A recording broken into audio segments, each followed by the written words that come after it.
All right. Hello.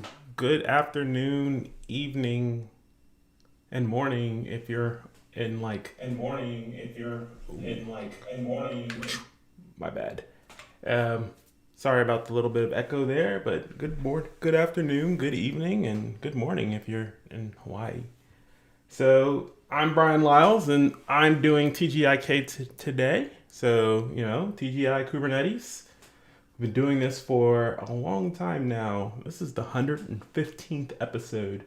And this episode will be a little bit different. I wanted to actually do something like uh, something that we haven't seen before. Maybe like if you were around in the 80s and 90s when clip shows were popular for sitcoms. So this will be a little bit of a different show where we're actually going to show not just a single technology in Kubernetes. We're going to show quite a few things and see if we can put them together and actually make something bigger with them. But first, let's go down and see who's actually in the chat. So, Fully Geared Bear, who was here early, hello, and Bren, hi, and Maddie and Maz, hello, and Shiva Kumar and Rory, and Carlicia, nice to see you, and Tim and Shahar, and Parthiban and Rodolfo, good to see you, Eric, Bren, Dave, Joy. Oh my gosh, there's so many people in this chat. All right, I can't say hello to all you all right now, but know this. I'm happy you all are here. So, as with tradition, let's do the news. So, let's see what's actually going on. And oh gosh, I'm sorry, that was the wrong page entirely. There we go. What I really wanted to do was do that. All right, so let's actually go through and have a look at the weekend review. So at the top of our list is actually some good news, and I want to give a big shout out to Lachlan Evanson for joining the Kubernetes Steering Committee.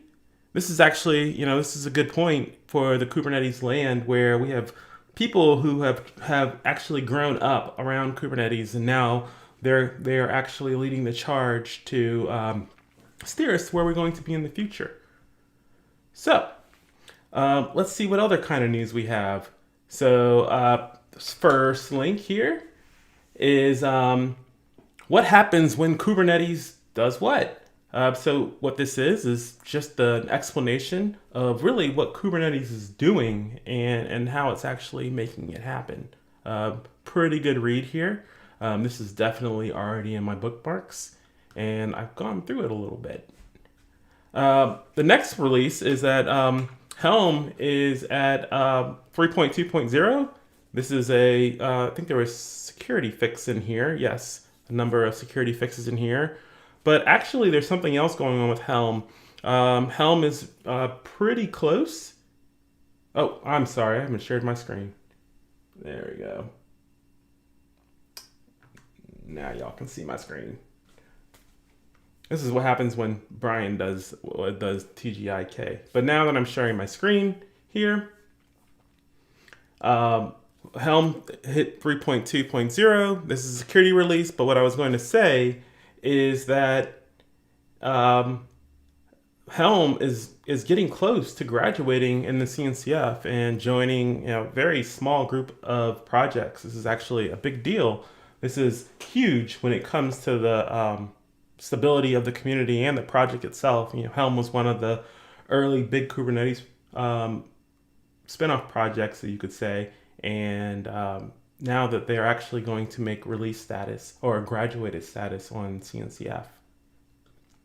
So next up is Ubuntu 20.04 has been released. This is a big deal because every 2 years, Ubuntu actually releases an LTS. And an LTS means that it's long-term support. So a lot of people, we started way back on 12.04 and 14.04 and 16.04, and then a lot of people are using 18.04. So now, with 20.04, there's going to be 2 years of stability or actually 2 years plus of stability in Ubuntu land. Next item here is the CSP is open for KubeCon in Boston. And go to this page. My successors, Constance and Stephen, are going to put together a great show, assuming we can all get out of the house. Hopefully we can all make it out of the house by November and make it up to Boston. The next item on our list is a great video by one of my coworkers, Carlicia Campos, and this is a video about extending the Kubernetes API. I actually did watch most of this video already, but I would like to give a shout out to Carlicia, because not only is she creating these videos, she's also doing things for her people. Carlicia is not a Native American, or Native person from the United States. She grew up in Brazil and speaks Portuguese. And a while ago, and I speak tiny little bit of Portuguese, I actually sat through and watched most of the video where they actually did a Kubernetes call in Portuguese. It's great to see people doing these things in other languages, because even though English is prevalent, it's not the only thing we speak out here. The next item on the list is the Kubernetes podcast celebrates its 100th episode with Paris Pittman. And I just want to give a good shout out to Paris Pittman. I grew up down the street from Paris when she lived in Baltimore many years ago. Known Paris for a very long time. So it's great to see her come from where she was to all these great things that she's done now. Community builder is definitely a title that she wears well. So the next item on the list is the contributor communications team for Kubernetes. And this is a new effort. So really, when you get to a project the size of Kubernetes, thinking about building better communications process is actually pretty important at this point.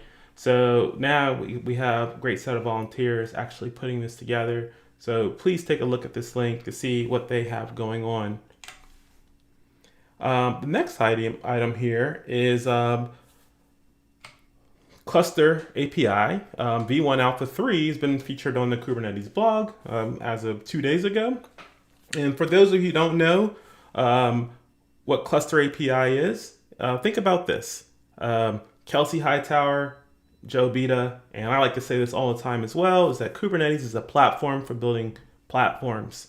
So with Cluster API, you can actually create clusters by manipulating resources within Kubernetes. This is actually a great idea whenever you think about, hey, we have lots of virtual machine compute and we don't need huge clusters. We can actually have smaller clusters. So this is it's good to see that they're getting to this level of stability. And the neat thing is that you can build, there's lots of implementations of this where, I work at VMware and we have it here at VMware, but at Azure and AWS and quite a few more. So it's good to see that this team has been able to move this from just an idea to something that's actually great for everyone. And the last item on our list is Contour is applying to be donated to CNCF.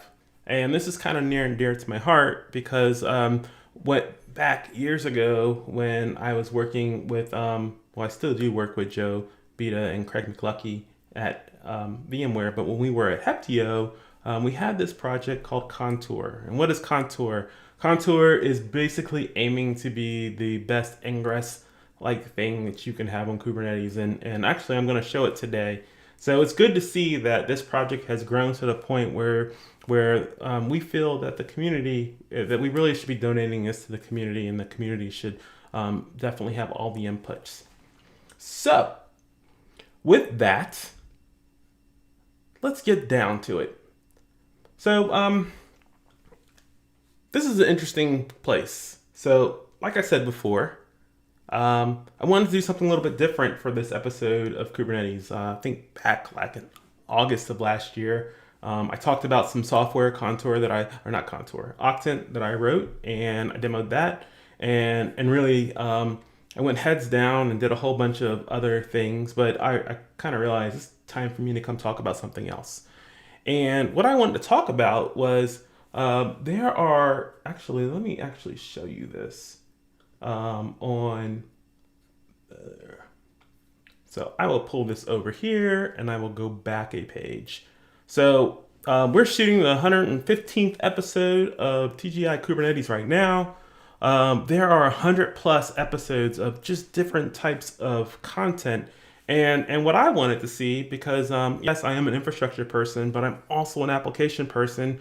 I wanted to actually just say, why don't we just take some of these ideas that were in these previous videos, and why don't we just work on doing something basic, which we will show is actually not as basic as we think. And let's think about deploying an application of Kubernetes. And before everyone says, well, no, Bryan, that's easy. Yeah, it is if you understand all the parts. But there is actually a very important thing about understanding all the parts. So what is the first thing we're going to do before we deploy an application to production or anything into Kubernetes? Well, we have to write an application. And because this is not a programming type thing, what I am going to do is spare you all the boredom of creating an application or watching me write an application. But I did write one, and I'll show you how it works, because this is the actual demo that we're going to use throughout the entire session. So I wrote this little thing. It's actually not much.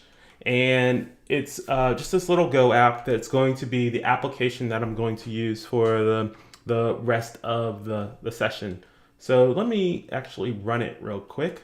So if I just go run main, nothing shows up. Like I did not put any logging stuff in here, but let me actually show you what it does. It's a Calsay application. And why is it a Calsay application? Well, because I was thinking, well, I could have made a web service, but then you have to do curls and things like that. So I was like, I'll make something that can show up in the web page and keep it fun. So everyone likes Calsay. So this is Calsay as a web application. And it's pretty static. But the neat part about this application, and will be important for this, is that I can actually do things like change the color. So we'll change the background color to black. We'll change the foreground color to white, and we'll change the message to TGIK, and we'll change the type to, well, we'll just keep it like that. We'll just keep it as cows. So app is running again, but the app is configurable. The colors and the message for the most part are configurable. So now we have a light white cow on a black background. So we're going to, so now we've already made the decision here. Our teams are using Kubernetes. We're not going to talk about why Kubernetes right this second, but we're going to talk about how do we get this into the cluster. And let's go through some of these steps, because sometimes I feel like we jump over that and we assume that everyone has this experience to actually do this. So let me actually go back. We'll quit this. And the first thing we're going to want to do is write Docker files. And actually, this is a huge pain point, and this is why I wanted to bring it up. How many people can actually write Docker files from the command line? And that's just a very good question, and something that I've been using Docker since the beginning, and even I struggle with it sometimes. So I'm going to launch this up in my favorite editor just because I want to.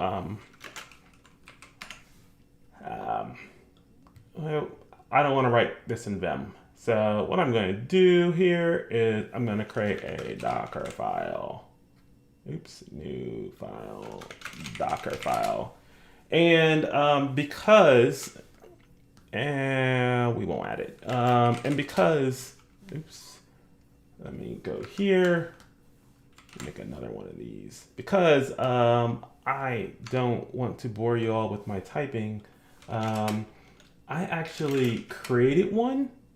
I created this beforehand because this could definitely be a lot of typing, and that's not what this is about. This is not about Bryan doing typing. So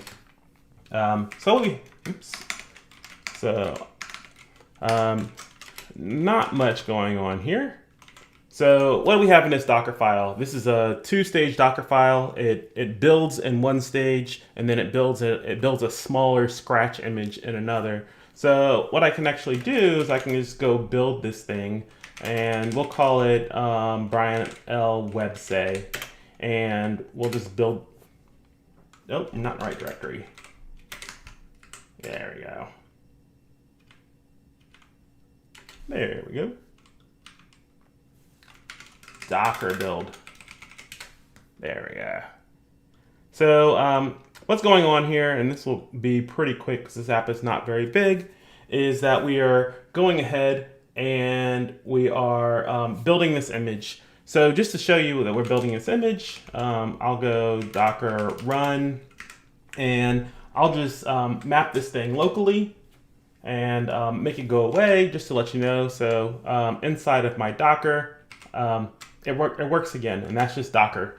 But this is not important to us. What we really want to do is we want to get it on a cluster. And what I'm actually showing here, right here, this Docker file, these 16, 18 lines are a huge barrier to people. And actually, here's the crazy part. I see that people from the Go community like to use the Scratch, so they can start with nothing, but sometimes that puts you in a weird place. Like, what if you need a temp directory? Well, if you're in Kubernetes, you would have to mount a temp directory in. What if you don't want to do that? So what I want to do next is let's go up to another, let's actually make this Docker file just a little bit better. And once again, I pre-typed all this because I didn't want to type it all in. And if you're paying attention, there's literally one line change in here.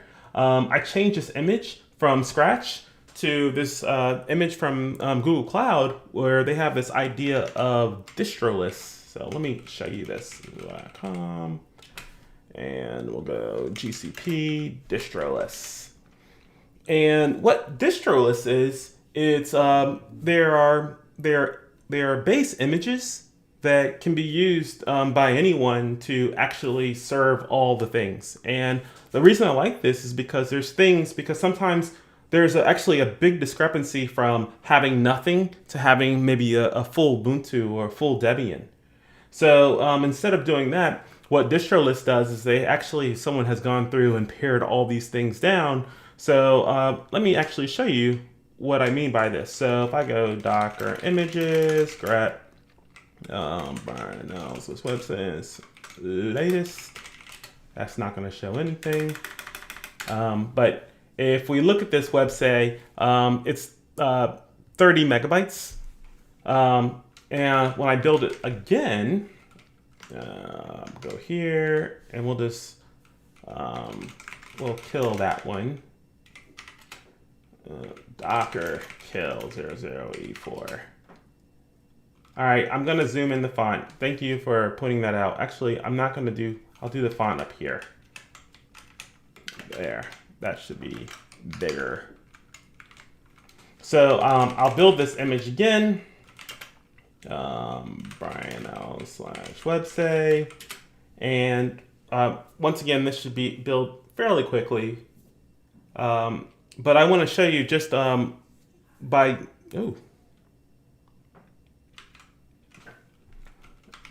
we go. Let me try it one more time. I might have to log into Docker again. Yes. Docker login. Yep. Now let's see if this thing works. And it says, an issue here, copy from builder, workspace build, pull access denied for builder, repository does not exist. Let me actually go back to my source. Oh, that's the problem. So third time's a charm. It helps whenever you actually have all the stage lines in there. Remember before that it was about 30 megs. This image that I'm going to show you now, so look, it's actually it's about the same size, to tell you the truth. So let me clear this. All right, try it one more time. There we go. Oops. This is, let me see, Bryan Liles website. So it's about the same size. So the first pointer out, first thing I want to point out is to say that if you're in Goland, think about use Scratch if you really must, but there are other small slim images. And actually, let me go through the. I just saw something off the corner of my eye. Someone says that Avinosh says he likes my my Z shell setup. Interesting story. I use fish, so all those neat things that you see in like Z shell or Z shells, whatever you want to call it. All those things were copied from one fish. So that's what I'm doing here. So, but back to my point though, is that thinking about using a distro from Google and Google Cloud is actually a pretty good idea. But actually, let's think about something else. So it's 2020, and if I go back to my source here, and I'll move this back over here, and I'll make this slightly bigger, get rid of this, make this bigger. This is only 18 lines, but I'll tell you what, this is pretty opaque to most people. And to application teams, building things like Docker files are fine, but that knowledge does not transfer well throughout organizations. So another thing I wanted to introduce, which has actually been covered in a video of previous TGIK, is this whole idea of cloud native build packs. And what cloud native build packs are, there's a lot of words on this page, but I'll summarize it for you, is to say that given a type of project, we should be able to make some pretty good guesses about how it should be built, and we should be able to just build them. If this is Go, we should be able to build it in a certain way. If this is Java, like a Java web application, we should be able to build it, or a Ruby app, or a Python, or something JavaScript or TypeScript. And where this comes from is actually Heroku. Heroku many years ago, a long time ago, actually pioneered this idea of build packs. So you could just point Heroku at your directory, and you could do something like git push Heroku master, and it would work. What cloud native build packs do is something very similar, but on the outside, instead of just pushing to Heroku, what it actually does is it actually creates a container image. So let me show you that, and let me show you how I'm going to actually do this, and I'm not going to have any setup. There's a little bit of mojo going on here, and I'll explain all the pieces as I'm doing it. So within the cloud native build packs, there's a binary called pack, and pack has a few things in it. It can build, and I don't even know what rebase does, but I'm sure it's pretty cool. It can inspect an image and show you what's inside of it. Cloud native build packs is actually combined with these ideas of builders, and inside of builders, there's build packs. And what you can do is you can basically layer things on top, and you can create the type of image that maybe your admin wants to do, but not everybody on the team has to be able to do it. They should just be able to run your image. So how does this actually work? So what I'll do is I'll run the command, and then I'll explain to you what it does. So pack dash b. Oh gosh. Let me see if I remember it. Pack. There's the one I want. So this command, and I'll break it down for you all, is I'm running the pack binary, and I'm doing dash b, and dash b is for oh gosh, stop that. Dash b is for choose a builder, and in this case, what I have is a builder called that's actually pulled from a container from a registry, which is from this gcr.io/paketo/build packs. And what this thing is it builds tiny Go images. It just knows how to build tiny Go images. And the next thing that I have here is the image that I want to build, and we'll just call it Xxxx, just because I don't have a good name for it, and we'll publish it. So really what this command will do is it will build a container image, and it doesn't need root, and it does not need a Docker. It does not need Docker to be running, which is actually another interesting thing about the Docker command, and it'll build it locally for us. So let me actually run this for you all. So what it's doing now is it's pulling it, and it's actually now it's expanding itself and thinking about, oh, what do I need to do? So it says, oh, this is a Go application. Well, I'm going to compile it for you because in the Go community, and just like every programming communities, there's lots of conventions that you can take advantage of. So one convention is that you can put your binaries in a directory called /cmd/ something else. We can handle that. But in this case, this application actually just had it at the root. So it said, oh, there's a file here, a main.go file. Oh, I know how to build that. And I didn't tell it anything else. It didn't even use a Docker file. As a matter of fact, rm-rf Docker file. And the RF was definitely superfluous, but I wanted to show you all that that's how serious I am about getting rid of Docker files. So we're going to build this again. And doesn't take that long. So like I said, it's actually figuring itself out. It's actually downloading, and it's downloading. So let me go to the comments here. So I have two screens, so this is where it gets weird. Maz says, is it possible to codify build pack config command? Yes, actually, if you go to the build pack site, they actually do have some of that stuff there, and I do know this. So Pivotal, which was just required by VMware, they've gone through and they have a whole build service based on this. So if you have an application in a tree, they'll actually, whenever you check it in, they'll actually automatically build it for you so it can always be available. And even better yet, they can look upstream to look at your dependencies, and they can automatically build those. And whenever those dependencies get built, everything down the tree gets built as well. It's actually pretty cool whenever you think about it. And definitely part of this modern software supply chain idea where we are going from source to running on servers and moving from all the steps in a secure fashion. So back to this, we built this image, and now we have this image locally. So what I want to do is actually go look at this and see how big this image is. And I'm gonna need to make this a little bit bigger.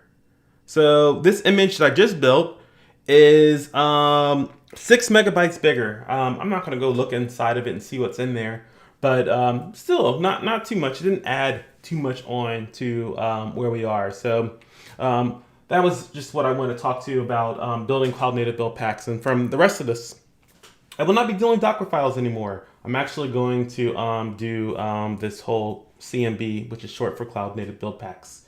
So next, so we have an image. Now we need a cluster.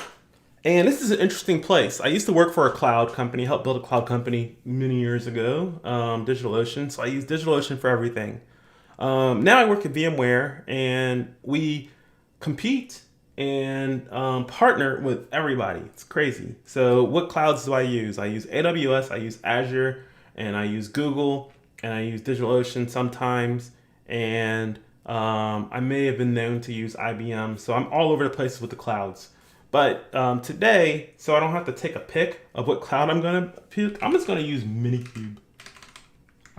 And I'm going to boot up a Minikube here. And why Minikube? A while ago, I was out there advocating that people should use Kind. And actually, let me actually go and look at this. So I do a lot of Kubernetes development on my desktop. And this is actually a desktop, it's not a laptop. At any given time, not now because it's rebooted, but I might have 4 or 5 to 6 to 7, 8 clusters running, and depending on what project I'm working on. And I used to advocate for Kind, and Kind is great. Kind runs in Docker. It basically boots a Kubernetes cluster inside of Docker, and it has support for multiple master nodes and multiple worker nodes. And you know what? That's great. But there is one thing about Kind that I do not like, especially whenever I'm doing applications that I want to do ingress for. Getting access to their cluster is weird whenever it's in Docker, and especially if you're on a Mac. Because what's going to happen is, well, I want to go to port 80 on this thing, and I want to go to port 80 on another one. What port 80 is that? And I don't want to have to go to my browser and type in, well, cluster A port 80 is 8081, and cluster B port 80 is 8082. So, I know it's something that can be fixed, and you know what? Shout outs to Ben Elder and everybody else in that crew. I love this software. But in this case, for this project, I'm just going to use Minikube. And Minikube is venerable. Minikube's been around for a long time. And what Minikube is, it just runs Kubernetes locally. The cool piece is that I do work with VMware, and I have a nice little beefy computer here. So what I end up doing is I run my Minikube clusters in a VMware Fusion, so I can actually spin them up, keep them all separate. And the neat part is because, like I said, this is a beefy machine, I give every single cluster 12 gigs of memory and 8 CPUs. So it allows me to not simulate full production workloads, but I can actually get a few things on there and actually play around with it. So this thing is now up. A couple neat things about my command line. I'm sure you all have been talking about it. I do use Fish Shell. I've used Fish Shell for a very long time now. I was an early adopter of Bash. Did y'all know it was created by a black dude? Now you know. And back in the 90s, I had my little stints whenever I went to alternative platforms where I had to do Corn Shell and TC Shell and realized, well, this is all garbage. Went back to Bash, and then, back 2006, 2007, I moved over to C Shell and loved it and did some work on that thing. And then Oh My ZSH came out, and that was amazing. And then right after that, I discovered Fish, which did all these things, like literally all these things that you wanted to configure your Oh My Fish to do, or my Oh My Z Shell to do. Fish just did it out of the box. So what do we have here? My current directory, I'm in a Git repository. Go is 114.2. There is a cluster here called Minikube. Why did I call it Minikube? Well, it's just saying here's a cluster here called Minikube. I can change my namespace to defaults, and this will now change from. This just shows how long. What cluster and what namespace is my default, because I touch a lot of clusters. And then right here, if something takes a long time, my shell will tell me that it took a long time to run. It's just things I think you need to know. And another neat thing is that there's an I here. I'm a heavy Vim user. And because of that, even on my command line, you all can't see this, but can't see my hands, but I use Vim motion commands on my command line. So you notice this thing changed from I to N. If I go back to insert mode, it goes back to I, and then delete, and that's it. So, but that's not what we're here to talk about today. What we're here to talk about today is putting this application inside of Kubernetes. So the next thing I want to do, and this is the problem with, actually I'll skip over the metrics. The next thing I want to do is we'll go up a directory and we'll just call it work. We got to get this thing. So we have this image now and we want to get in our cluster, and Kubernetes does some really interesting things here. So some of y'all are thinking, I'm just going to go fire up a command, an editor, and I'm going to go ahead and write out my deployments by hand. And I'm saying, no, I don't do that. There's a few things I refuse to commit to memory. My ATM pin code, even though it's only 4 numbers, and also how to write deployments by hand. I just feel that there's computers that can actually do this for me, so I'm going to let the computers do it. So Sergio just asked, Brian, do you normally run Minikube with more nodes? So here's an interesting thing about Minikube. It's going through a transition. What I'm waiting for is on Minikube is Richelli said it's right. Minikube is only a single node.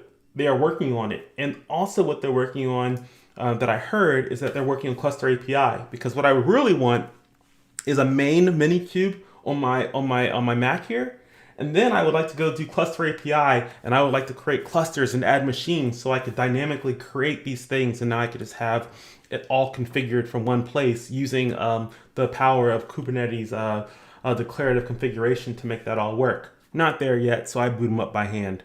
Oh, and actually, here's another neat thing. With Minikube, you can have profiles. So if you do Minikube-P, which I did before, Minikube, so right now there's 4 of them. There's 8 of them on here. I can't run all of them. I'm only running one right now because I rebooted. So that's just kind of a neat thing about Minikube. But back to what we were doing. We're creating deployments. And like I said, I don't create these by hand. There's actually 2 ways that I do this. And this is like pro tip right here. How do you create a deployment in Kubernetes? You search for Nginx Kubernetes deployment example. And this is number 1 way I do it. I come right to this page and I copy it off. Just hit this little button here and I copy it off. That's number 1. The next thing I do, and there's something else that you can do, which is not so basic as that, is that everyone has kube control in their machine. Kube control is literally, it does too much and then sometimes not enough. But in this case, it actually can do some interesting things here. So we know about kube control create. Let me stop typing so fast. You can type kube control create, and you can create with the -F. But there's also kube control create. If I just hit enter, if I scroll up, there's commands. And these commands right here are things that kube control can create. So one of these items is a deployment. So what we'll do is we'll go kube control create deployment and hit enter. And now it's going to tell us this is how I create a deployment. So before, let's see what we had here. We had an image, and let me just push this docker push there. Oh, maybe it's just that many. Yes. So I'll push the image that I created before, this Bryan Liles /website : and we'll push that up to Docker Hub. And now what we can do is we can go kube control create deployment, deployment name. And what we can do is we can actually just, let me do help again. So it's deployment name and then -image equals Bryan Liles /website Xxx. And what's happening right now in my cluster, if I do get deployment, you'll notice that it's there, it's up and running. If I get pods, they're there and they're up and running, and I don't have to do anything. So if I do kube get deployment website -o YAML, it did all the work. It did all the hard work for me. Creating deployments and services and service accounts and secrets should not be hard. Let the tools do things for you. And in this case, I'm using these tools. The problem is that, and as we will see, is that when you create it right in a cluster, no one does that in production. He's like, no, you should not do that in production. I'm sure someone does it in production somewhere. We should not do that in production. So let's not do that. I'm just showing you, here is my demo. So the application's running. The next thing we want to do is the same thing as we want to create a service. So I'm sure, okay, I have create, perfect. So I had this command earlier. I aliased kube control to K, and I saw someone comment on big ups for kube control. Here's the thing. I'm not going to be really ageist or anti-ageist here, but control is short. CTL is short for control. You have tools and a control. Tools and a control. I don't have cuddle knobs on my stove. I have control knobs on my stove. So this is why I use it that way. But I do celebrate everyone who likes to have fun with it. So if it's cuddle or cubectal, as my friend Chris Nova likes to say, or any of these other things, you know what? That's up to you. You're wrong, but have fun with it. So now I'm creating a service. Same thing. So now I have this service here. So how do I know this works? If I go get service websay, that's not super helpful. I can tell that it's in the cluster, but how do you know if it's working? Well, there's this thing called endpoints. And if I look at the endpoints, I can tell that there's one that my website service is pointed to at least one endpoint. I know I only had one thing in there, so I know it's kind of working. So here's the problem that newbie Kubernetes people now are like, well, this is in my cluster. How do I get into it? Well, let me show you a few ways that you can do this. And let me show you a couple ways that you can do this. You can actually do, Kubernetes has port forwarding. So what I can do is I can forward a pod to a port. I can forward a deployment or a service, but actually that's a cheat because what it actually does is it forwards the first pod that it can find. So what I'm doing here is I am forwarding my port 1324 locally to port 80 of the service website, which actually ends up pointing to a pod, and it's going to stay there. So if I go to my web browser right now and I go to port 1324, I get to see Calsay, and that is in the cluster, not running locally. So, but port forwarding is interesting when you're testing, but not super interesting in general because how do people get into your cluster? So how do we solve this? Well, remember before I was talking about my old Heptio days, and let me close all these windows. So I have this problem. You can't see my other screen where I have another 100 tabs going open. I've been on this thing for like 40 minutes and I've already opened 8 of these things. So yeah, we don't need any of these anymore. We don't need that one. So Contour, project Contour. So project Contour, like I said before, is this ingress for Kubernetes. What does that mean? It allows me to get traffic into my cluster. So let's install Contour. And there's a reason why I'm using Contour is because their install is like right here, 2 clicks from the way. So what I'm going to do here is I'm just going to run this, and then I'm gonna go look at the comments real quick. So Duffy says that it's really hurting his brain that my pod has a 172.17 address, and you know, it doesn't matter, our C1918 addresses, as long as it's not routable, does not bother me. And actually, you know what? For my home network has, actually, I don't know if I carved out a 16. Oh, I carved out like an 18 for my home network, which doesn't overlap with the VMware network, which, you know, is weird. So I'm actually glad that it's 172. That means that it's not touching anything else. So we've installed Contour, and notice so far in this whole discussion, we installed our web, we installed deployment, and then we created a service, and then now we installed who knows what inside of Contour. Here's the problem that I'm having. Let me go up a directory. Actually, no, I'm not going to do it here. I'm going to do it off screen.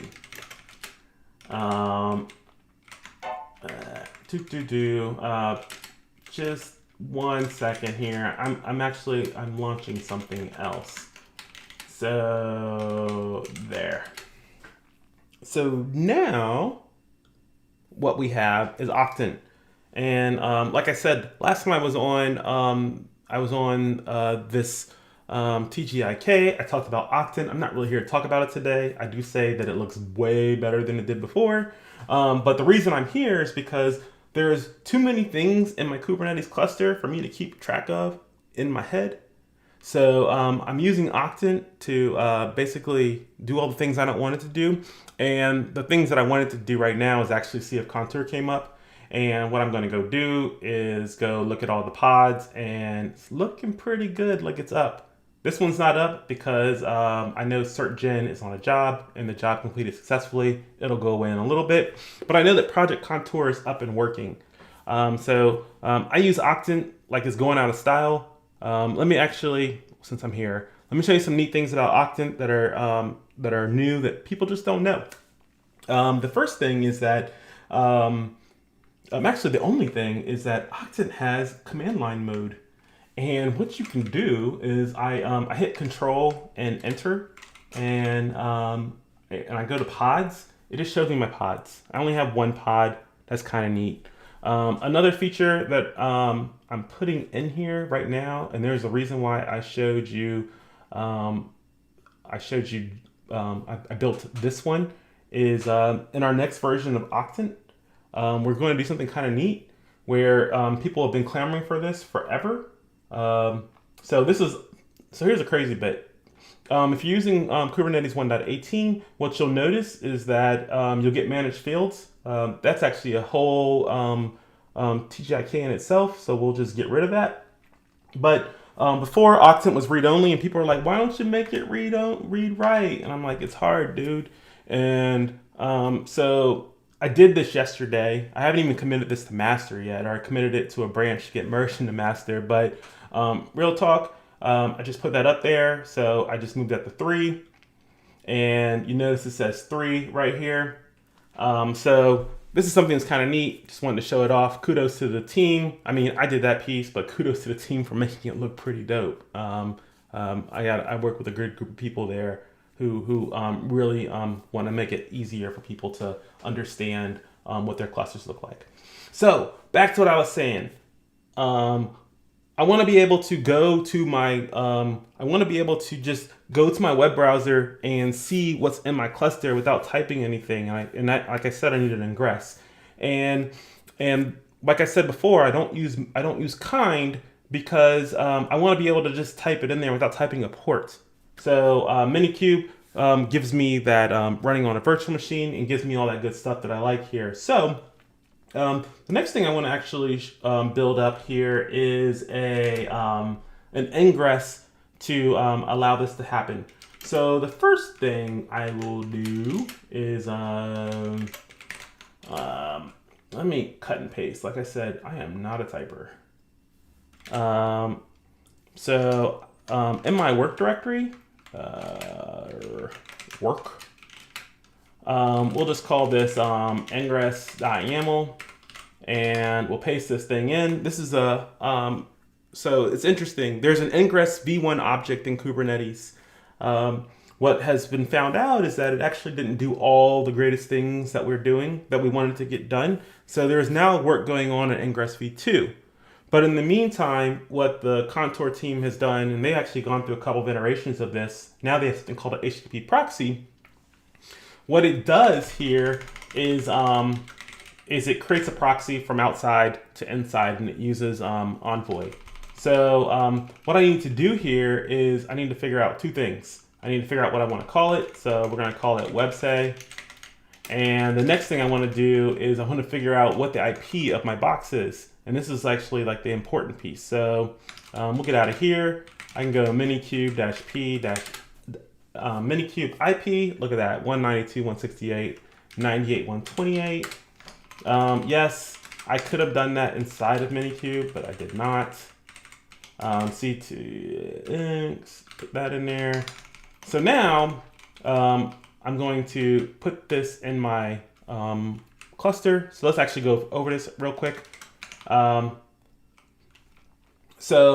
creating a virtual host, and I'm calling it in the FQDN. I used to pronounce this out, just pronounce it out like it was a word. I guess people say FQDN. I called it something else, but I won't say that here. It's going to be app.192.168.98.128 xip.io. Now, why do I use xip.io? Let me show you all this real quick. If you're working locally, what xip.io does is it says, I will give you DNS for anything as long as you give me like the middle part. So if you take an IP like this this example here with this 10.0.0.1, it just resolves to the IP, which means you can create host names for anything. So in this case, I'm just creating this host name right here that I can type into my browser. So I will cut and paste this, and I will apply this to the cluster. And it's now in there. And now I should be able to just paste this in, And guess what? What does a cow say? It says hello. So this is kind of an interesting piece here just to make it easier. So Lamati says, anyone happen to know if HTTP proxy will be the basis for Ingress 2 in V2? So you know what? I don't know the answer to that, but I do know that there's a services API. There's a conversation going on right now, and I do know that the Contour team, I know they're involved in it, and so I don't know what's going to happen, but I know that they're going to definitely influence it. And if anyone hears this and says that I've gotten this wrong, it doesn't matter because I'm on tape and history will remember me. So, all right. So now we've created our app and we got it deployed. It's running on my local cluster. I can now hit it. I would say, hey, we're all done. But you know what? There's more that we can do. So we've created an application. We've packaged it up in an image. Multiple ways, and we're going to use cloud native build packs. We've created a manifest which includes a deployment and a service and an HTTP proxy from Contour, and now we have it showing locally. And here's a crazy bit. I've been talking a lot, but really this was only a few minutes of work. And what we need to do is, first of all, we need to understand this. We need to have better practices at this. And then what we need to do is automate this so no one thinks about this anymore. This is really not exciting. But the next piece that I want to talk about are, I know what I'm going to talk about now. I was going to talk about pod security policies and liveliness checks, but I'm actually going to skip over that. And what I'm actually going to talk about is another thing that I think is pretty interesting just in the world of Kubernetes. So remember before when I started off, I was like, Kubernetes is a platform for creating platforms. And inside of Kubernetes, so if we just happen to look at this namespace, there are some pods, a deployment, and this is our API. This is a visual interpretation of our API. And what does the API in Kubernetes look like? Well, it looks like this. It's not your standard imperative REST API. It's a declarative API. You post objects that look like whatever this thing is, this deployment. And what Kubernetes does is it says, well, I'm going to go through and I'm going to reconcile what the world looks like to what you want it to look like. And I'll make changes. And inside of the controllers, you can actually go through and make changes. But the neat part about that is that it's level triggered, which means that if I change this, so if I had one replica for this deployment, and then I put another one and had 100 replicas in, and then I realized that who wants 100 replicas of cows, and I changed it back to 5, if I changed it before it got to 100, it would not go all the way to 100 because it would look at, oh, the current state of the world should be 5, and if it was below 5, it would go up to 5. If it was above 5, it would start terminating those pods to actually get down to 5. So this declarative world is an interesting place. It's a kind of a different mindset, but it allows us to build these really, really interesting tools. So the next tool I want to look at is Tecton pipelines. And actually, how are we going to do this? All right. So with our declarative API, this actually is there is a video about this product too. With our declarative API, I posit that you can build anything on top of Kubernetes. And whenever we're building these tools, and then we run Jenkins outside of Kubernetes, that's interesting. And then when people are like, you know what? Well, we have all this capacity. We'll run Jenkins inside of Kubernetes. Well, now I'm offended. And people are like, well, why are you offended? Well, I said, okay. So Jenkins is basically just a workflow engine, and it can do things, and it can spin up jobs. But guess what? Kubernetes can do all those things and spin up jobs, whether in workloads, whether they be pods or whatever else. So now there's all this duplication of effort when you're running Jenkins, not Xxxx, but Jenkins, the Java thing inside of Kubernetes. So why can't we take advantage of Kubernetes to build, whether it be CI and CD? Why can't we actually do this in cluster? And the cool thing is that we can. And there's this project here called Tecton. Do they have I'm gonna click on this, and they had the most janky homepage ever. It used to say under construction on it. Oh, it's so much. All right, it's better. Does anyone remember that? It was not great for like a year. But no, that's not actually anything to do with the project. It's just that one page. But the project's actually pretty dope, and I'm going to introduce it for those who have not seen it before. So, like it says on the page, it's an open source framework for creating CI and CD systems, allowing developers to do things. And what we're going to do here is we're going to do something interesting. My Calsay app, github.com, VMware. No, not VMware. Bryan Liles / cap. No, say website. All right, so my website app, I pushed this out to GitHub earlier. If you want to go look at it, critique my code, it's all good. It's all open source. There's no license file. Probably should put one there, but there's not much going on in there. So what we're going to do with Tekton is what we want to do is we want to say, hey, I want a new version of this app. I want you to build it. I want you to do the CI process. We won't talk about CD, but we'll talk about CI. We'll assume that there was a change, and I want to be able to trigger that change, and then I want to be able to build my image, and I want to push it off to Docker Hub. And why am I not using GCR or ACR or ECR or any of the other CRs? Oh, you know what? I'm logged in with GitHub I'm logged in with Docker Hub right now.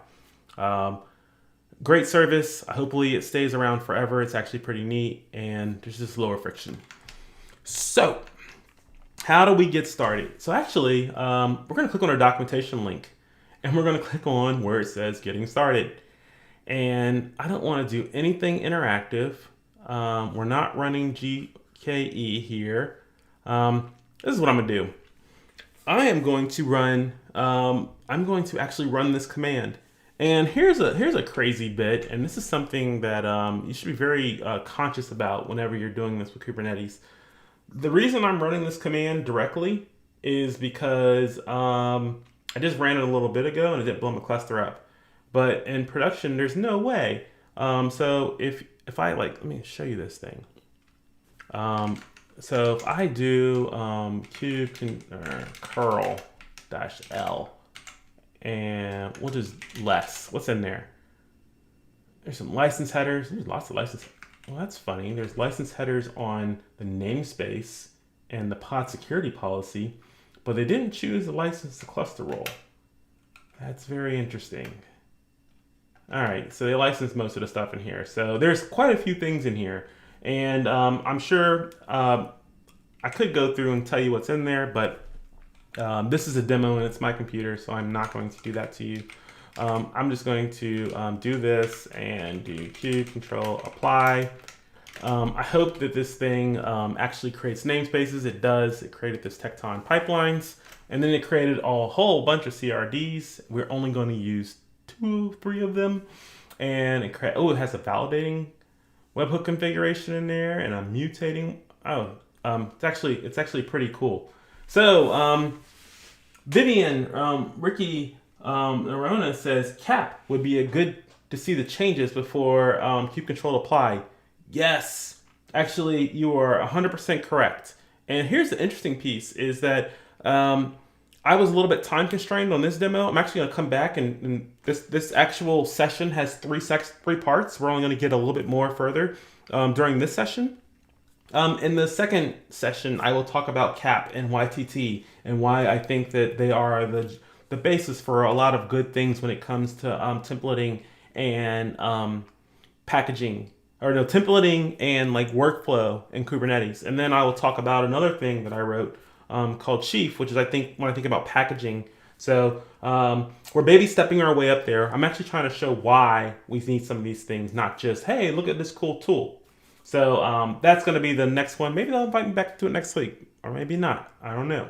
But let me move on. So what we have here is we have so let's go back. Like I said, there's too much stuff in our cluster. I just can't keep track of it. So I'm using Octant, and I'm looking at my well, not Project Contour. I want to use Tecton pipelines. I'm looking at Tecton pipelines, and I'm looking at deployments. There's two. There's a pipelines controller, and then there's this thing for webhooks backing the admission controller. Kind of dope. And then there's some pods and a replica set. All right, fair. It's not that much. But what we're going to do now is we're going to actually write this thing that builds our images in cluster and then pushes them out to the Docker Hub. So let's see, how do we get started with this? Well, if we go to github.com/tectoncd, which is the what do you call it? The org. There's this concept of catalogs. No, maybe it's catalog. There it is, catalog. And inside of here they call it a catalog, but this is really just like recipes. So all these things that you can do in Tecton. So this Tecton is basically a runner. It has steps, and it can combine those steps into tasks. And a task is I want to do something like I want to run Golang, or I want to run kube control, or I want to do build kit, or I want to do build packs.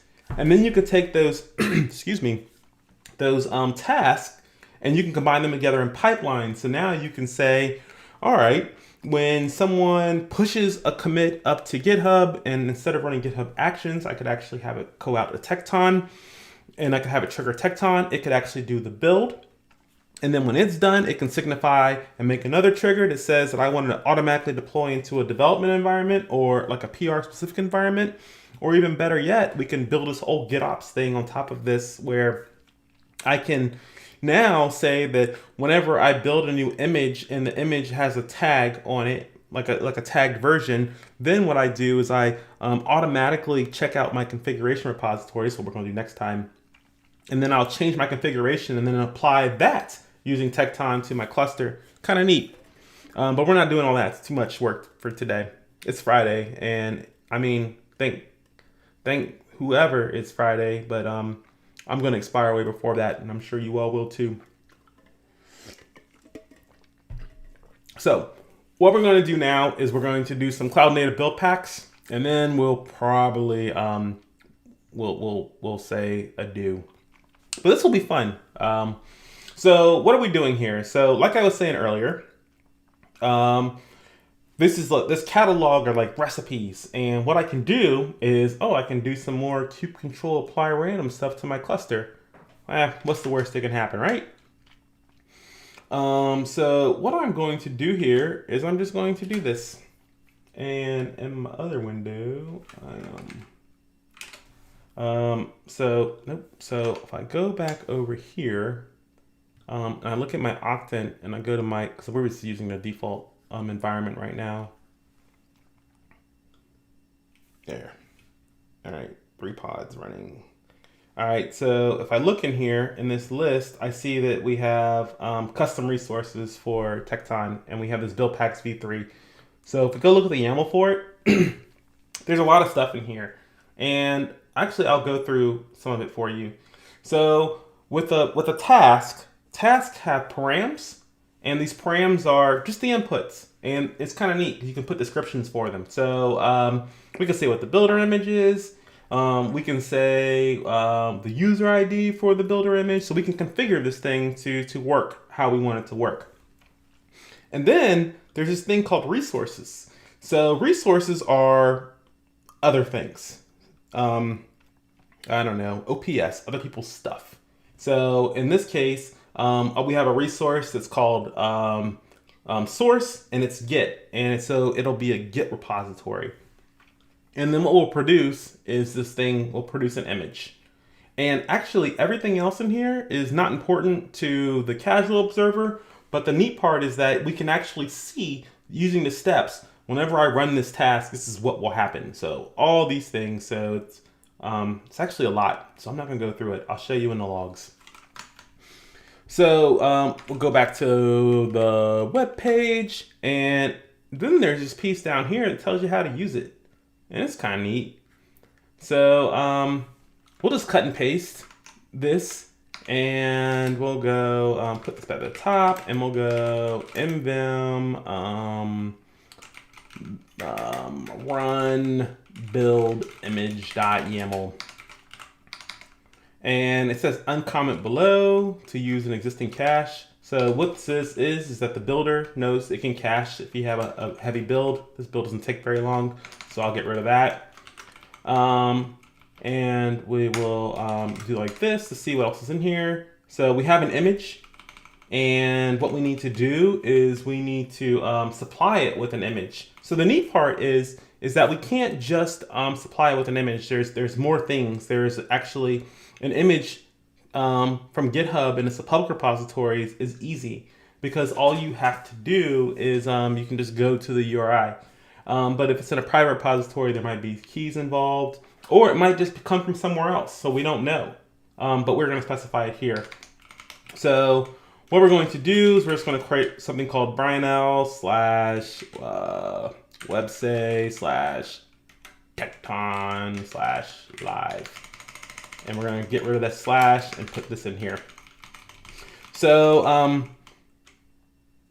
this right here is the declarative configuration for our task. So this will say that our cloud native build pack runner, this is what we're going to tell it what to build. And we're going to let it go. So actually, we're going to make a couple changes here. So the first thing we need to do is get a builder image. And before, actually, let me get out of here. Before, I actually had a builder image. So we're going to cut and paste this thing. And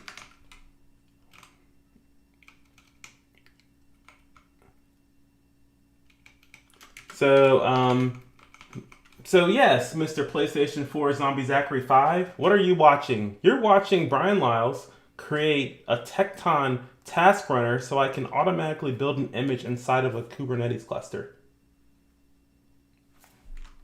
All right, so now we have this builder image, and let's see what happens. So we're going to, because this is all Kubernetes, we can use kubectl. So I'm going to k apply k create dash f run, and let's see. I'm going to actually see if I can get the status of this thing. And what you're going to see is that my example run, it failed. And here's something interesting. Actually, this is for builders who are using Kubernetes. Notice I just typed kubectl get Tecton pipelines, and it gave me two things.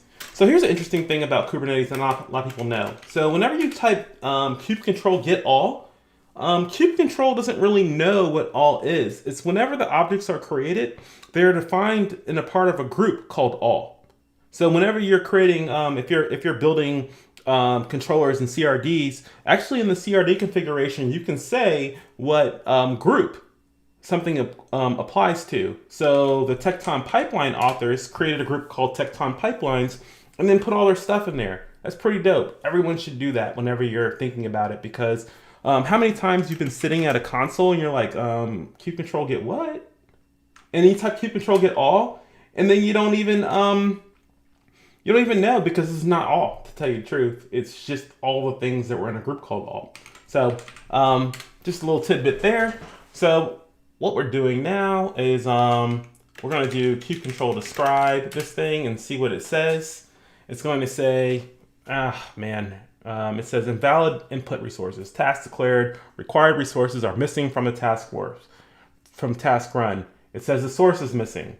But if I, hold on here.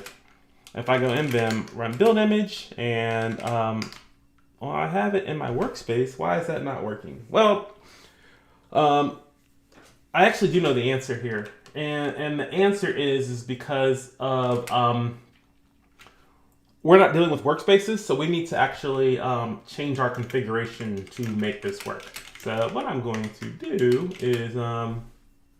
is actually type in the the real one of what we should have here. So we're going to actually just get rid of this, and we're going to go to inputs. And this is like the Bryan is typing Greek here. I'm only doing this to short circuit it. This is not how we should do this. And so what have I typed in here? So before, remember I was talking about we had inputs and outputs, and there was an input called source. Well, what we need to do is we need to create a source, and I don't have it created yet, but I'll create in a second, called websay websay-git, and that just describes my Git repository. So now if I delete git Tecton pipelines, if I delete this, I'll show you this. So I have to delete it. If I delete it and I create it again, you're gonna still see it fail.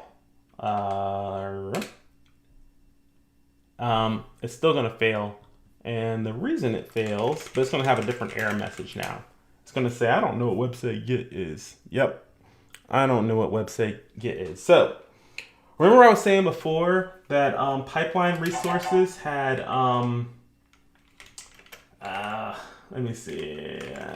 I was saying before that pipeline resources had more configuration, and then we couldn't just have a Git repository. That's true. So what I'm going to do here is I'm going to create this websay-git.yaml, and I'll cut and paste some more YAML in here because why not? But what we're doing is that a Git repository is just not a URI, not just a single URI. There's also a revision, and there's also a type, because it doesn't have to be Git necessarily. So this is why we define them as separate resources and not just as fields. I could have defined it inline, but I did not. So we'll put this one in here. We'll put this website Git one in here, and then we'll delete it. And what you're going to notice is that I'm deleting my task run every time I'm running it rather than using apply to update it. And this is actually pretty simple. If you have a runner, you don't want to reuse your runner. Like, this is the instance of the run.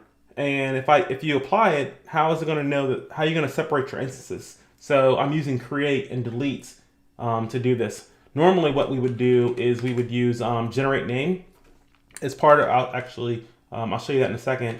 Actually, I'll show you right now. We would, yeah. Ooh, there. Instead of using name, I would use generate name, and I would call it example run, and it would actually put like a 6 random letters after this. But I'm not doing that because I'm planning on deleting it a whole bunch of times. So it's just easier having one. So okay, delete. Is that in the cluster? Nope. So if we run it again. Now what's going on? And this is actually, so this is the crazy part. This is, it's running. Hold on. I'm going to show you this other command. So it was running. So this is Tecton has a command line tool. It's called TKN. And then there's a tool here. I use this all the time actually. So this is we're using a Tecton task run, and then we're just showing logs for everything in follow mode. So really what this is doing in real time is it's following the build. So it downloaded it. And now it's actually running go install. And this is actually happening in the cluster. Notice I did not define a Docker file or anything like this. So it's building it. And now what it's going to do, oh gosh, I swear. This is like the number one problem of being a YAML engineer. And if you work on Kubernetes, it's definitely like being a YAML engineer. So wow. So let me actually go back to the comments here. It says Robert Keelty says I have 2005 on the phone. It's looking for Jenkins. It wants its UI back. That's not very nice. We try to keep it very positive here, Robert, so bug up. So what's happening here is that my Docker repository is authenticated, and I need to get this working. So let me show you something that's a trap on Macs if you're using Docker for Mac. So if you were on Linux, here's something interesting. If you were on Docker for Linux, there's no way you're going to do what I'm getting ready to do. I'm getting ready to cat my Docker config. You know why? Because there's no passwords in it. If you were on Linux, this would have a password in it. And this is the difference between, this is actually one of the problems with Docker for Mac, is that because they use these handlers to make it easier to keep passwords, they don't keep passwords in this file. So what I really need to do is I need to tell Docker what my, I need to tell Tecton what my Docker credential is. And the way that you do this within Kubernetes is you normally use service accounts. So what we're going to have to do is we're going to have to create a service account and a secret. And then we're going to have to, we'll create the service account, and then we'll create the secret, and then we'll create the service account, and then we'll attach the service account to the task run, and then it should have all the things it needs. But this tripped me up for hours before, where I'm like, why does my Docker login thing not work whenever I'm using that? And this is the reason why. So first thing we need to do is create a credential. And so, like I said, I am out here cutting and pasting all sorts of things today. So this is the command that I'm going to use to create my credential. Something I want you to note is, first of all, my fish shell is pretty awesome. Fish shell understands if you have multiple lines that you want to edit through. You want to actually page through multiple lines. It's pretty dope. The next thing I'm going to do here is, actually, what directory are we in? Yeah. I am trying not to show my password on video. So I'm going to have to move very slowly here. All right. That should be all right. So what I'm doing right now is I'm creating a secret. So if I go look, hey, get secrets. I created the secret called regcred, and no, I'm not going to do, I'm not going to get it out because then it'll be, just trust me, it's there. Actually, no, I can look at it in Octant because I put this feature into Octant to make that not happen. So we can go, I just created a secret with a key called docker config JSON in there, and inside of there is my docker config. And the next thing I need to do is create a service account. So what I can do here is I can go create service account. Nice. And we'll call this one build-service. And then, all right, so quick question here is on the service accounts, what's the best practice for the registry credentials? Stub the image credentials in a service account or explicitly specify the image pull secrets in the deployments? Wow, that's a whole nother conversation. But what I would tell you to do is you probably need to have better secrets management. So whether it's Vault or you're using something like sealed secrets from the Bitnami project. And what you should probably do is manage the lifecycle of those outside of the lifecycle of your app.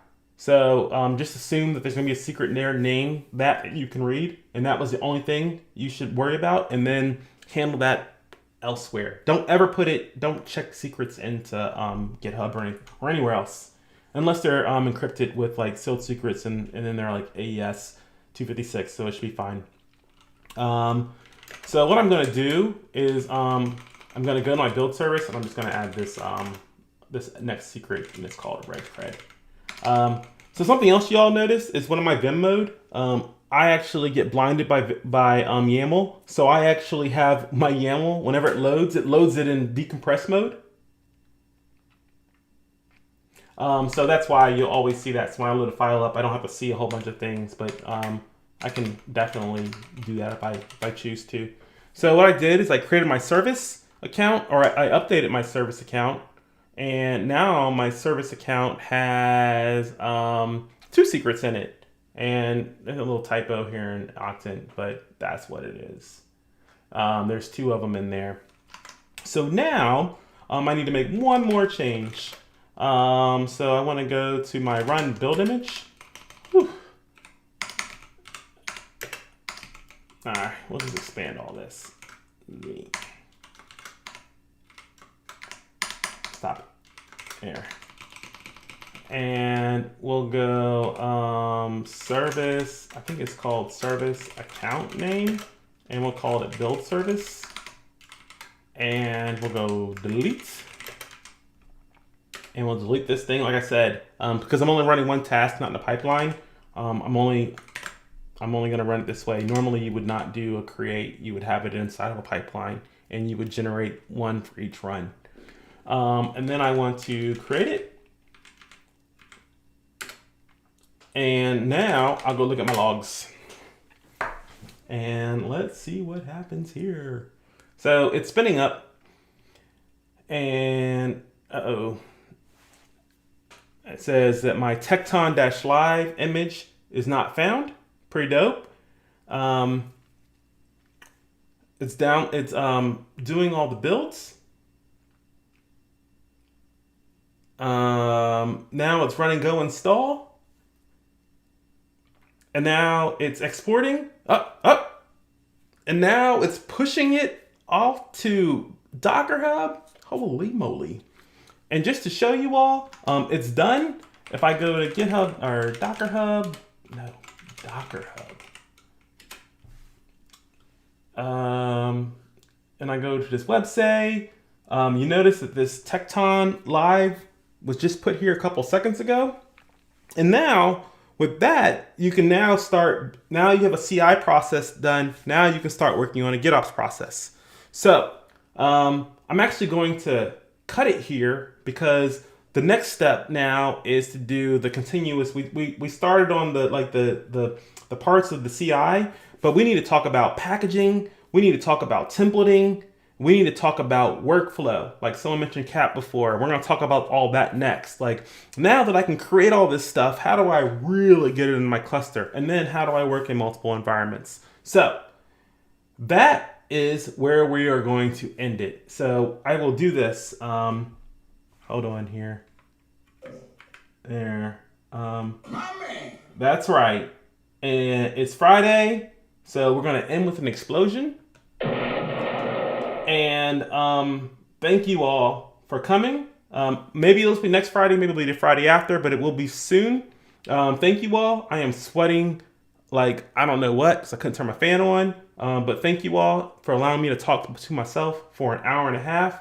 And I hope you all got something out of this.